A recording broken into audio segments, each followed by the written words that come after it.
Hi, are you taking the US Citizenship Test? This video is part 5 on the dates that you need to know from the 1800s to pass the test.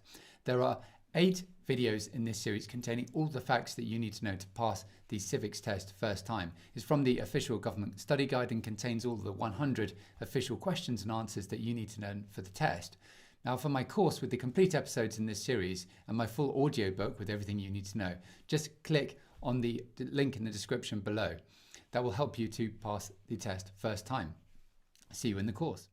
The 1800s. The Louisiana Territory was a large area west of the Mississippi River. It was 828,000 square miles. In 1803, the United States bought the Louisiana Territory from France for $15 million. The Louisiana Purchase Treaty was signed in Paris on the 30th of April 1803. It was the largest acquisition of land in American history. Farmers could now ship their farm products down the Mississippi River without permission from other countries. This was important because the city of New Orleans was a major shipping port. The Louisiana Purchase doubled the size of the United States and expanded it westward. Meriwether, Lewis, and William Clark led an expedition to map the Louisiana Territory. The United States fought 4 major wars in the 1800s: the War of 1812, the Mexican-American War, the Civil War, and the Spanish-American War. The War of 1812 lasted from 1812 through to 1815. President James Madison asked Congress to declare war on Great Britain. The British were stopping and seizing American ships. They were also arming American Indians to fight against the Americans.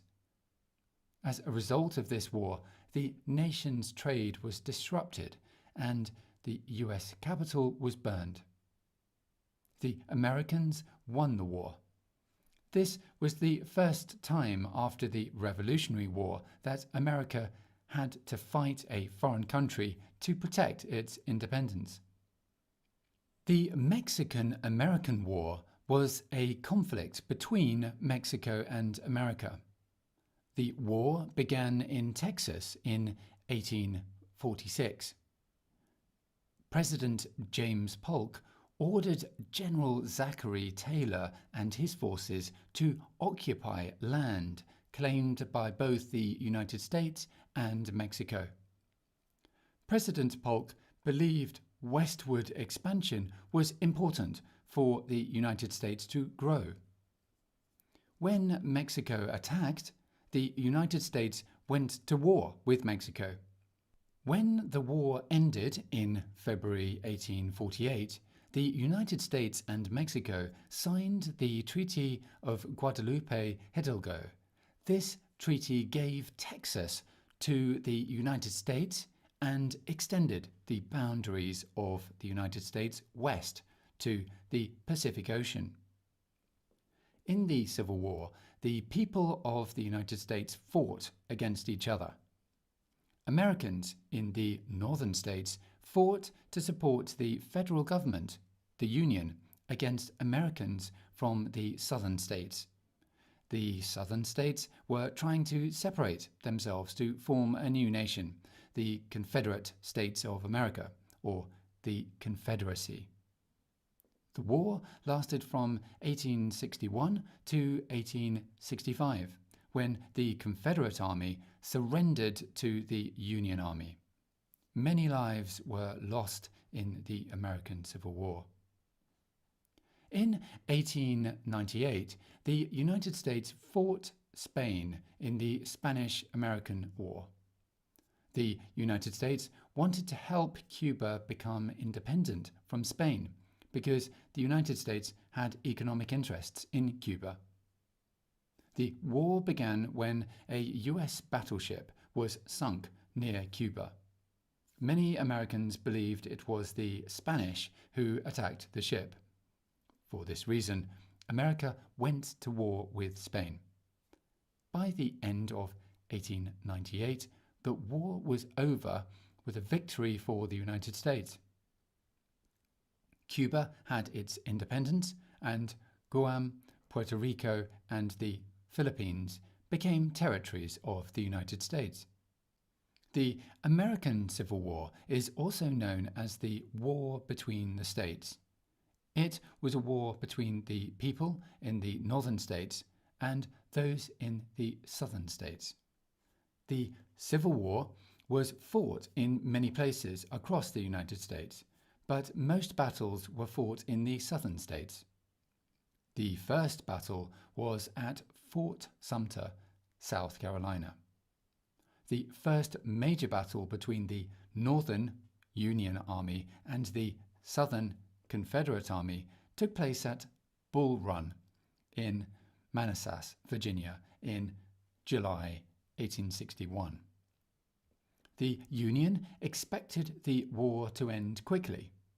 After its defeat at the Battle of Bull Run, the Union realized that the war would be long and difficult. In 1865, the Civil War ended with the capture of the Confederate capital in Richmond, Virginia. Confederate General Robert E. Lee surrendered to Lieutenant General Ulysses S. Grant of the Union Army at Appomattox Courthouse in central Virginia. Over the 4-year period, more than 3 million Americans fought in the Civil War, and more than 600,000 people died. The Civil War began when 11 southern states voted to secede or separate from the United States to form their own country, the Confederate States of America. These southern states believed that the federal government of the United States threatened their right to make their own decisions. They wanted states' rights, with each state making their own decision about their government. If the national government contradicted the state, they did not want to follow the national government. The North and South had very different economic reasons. The South's agriculture-based economy depended heavily on slave labor. The southern states feared that the United States government would end slavery. The southern states believed that this would hurt their economic and political independence. The economy of the northern states was more industrial and did not depend on slavery. The northern states fought to keep all the United States together as the Union. They tried to stop the United States from separating into a new Confederate nation. There were also many people in the North who wanted to end slavery. These differences led to the American Civil War, which lasted from 1861 until 1865. Abraham Lincoln was President of the United States from 1861 to 1865 and led the nation during the Civil War. Lincoln thought the separation of the Southern Confederate States was unconstitutional, and he wanted to preserve the Union. In 1863, during the Civil War, he issued the Emancipation Proclamation. It declared that slaves who lived in the rebelling Confederate States were forever free.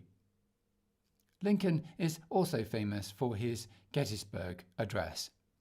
He gave that speech at Gettysburg, Pennsylvania, in November 1863.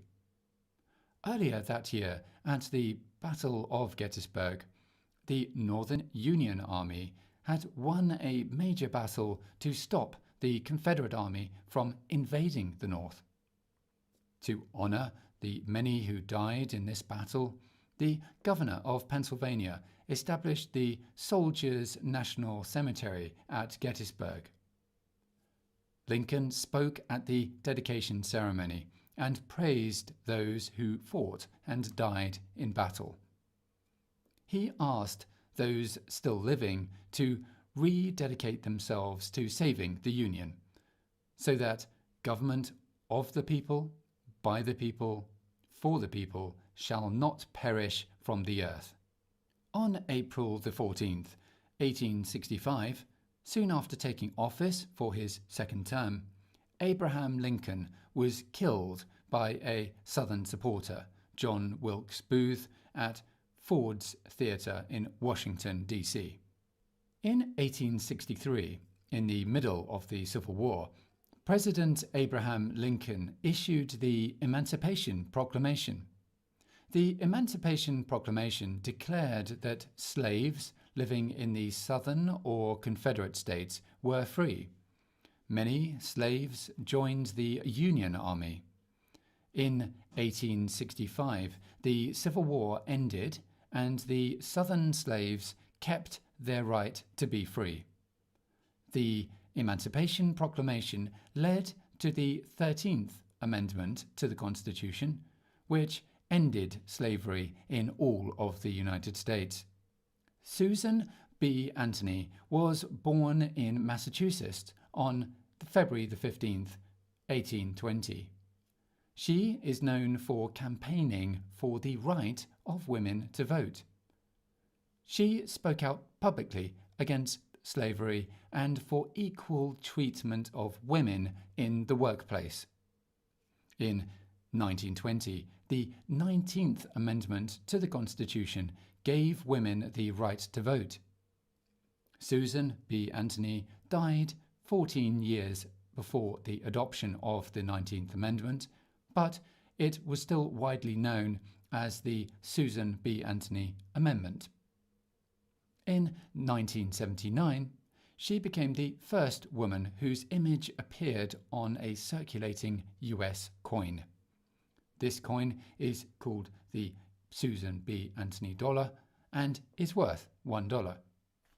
So let's cover the questions and answers that you need to learn from that part for the civics test. This is relevant to the 1800s part of the test. What territory did the United States buy from France in 1803? The answer is the Louisiana Territory or Louisiana. Name one war fought by the United States in the 1800s. The potential answers are the War of 1812, the Mexican-American War, the Civil War, or the Spanish-American War. Name the US war between the North and the South. The answer is the Civil War, or the War between the states. Name one problem that led to the Civil War. The potential answers are slavery, economic reasons, or states' rights. What was one important thing that Abraham Lincoln did? The potential answers are freed the slaves, the Emancipation Proclamation, saved or preserved the Union, or he led the United States during the Civil War. What did the Emancipation Proclamation do? The potential answers are freed the slaves, freed slaves in the Confederacy, freed slaves in the Confederate States, freed slaves in the most southern states. What did Susan B. Anthony do? The potential answers are she fought for women's rights, she fought for civil rights. Thanks for watching. For part 6 in this series, please click here. That's on what you need to understand about the recent American history in order to pass the test. Now, after watching all the videos in this series, you should have all the facts that you need to know to prepare for and pass the test first time. For my course with the complete episodes in this series and my full audiobook with everything you need to know to pass the US Civics Test first time, just click on the link in the description below. This course contains everything you need to know to pass the test first time, and it's got some great resources that I think you'll find helpful. See you in the course.